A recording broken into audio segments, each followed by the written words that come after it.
At the river port in Renk, South Sudan, returnees fleeing fighting in Sudan prepared to board boats to transport them south on the White Nile to the city of Malakal.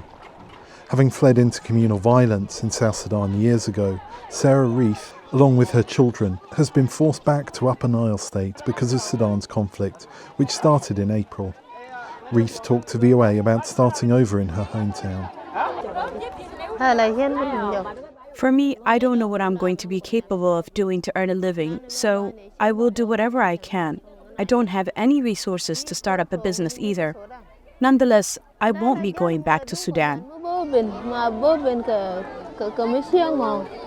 Since the start of the war, more than 200,000 people have fled Sudan for South Sudan, mostly through Renk.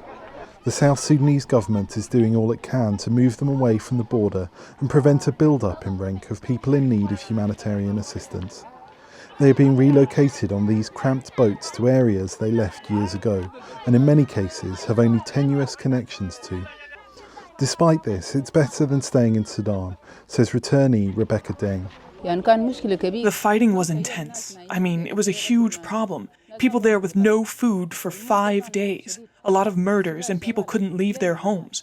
Gunshots every day, day and night. Analysts say the influx of returnees is likely to cause major problems for South Sudan's transition to democracy, with the country's first elections planned for next year. For many years, we had many South Sudanese population that had fled to the north who are now returning back, and they're returning back to a country that is not ready to receive them. So we have a lot of humanitarian crisis, and it raises a question. Should we be thinking about elections at a time of such a severe humanitarian catastrophe? That situation could also affect the long-term stability and security of South Sudan. He added that politicians should not use the conflict as an excuse to delay elections, however.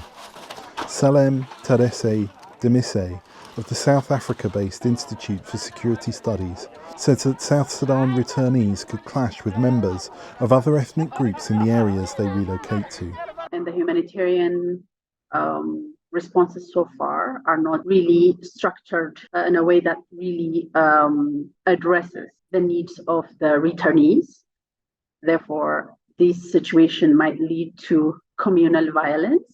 And this communal violence has been cited as one of the major challenges of the implementation of the peace process itself. Violence among the returnees' different ethnic groups has already broken out in both Renk and Malakal. Henry Wilkins, VOA News, Renk, South Sudan.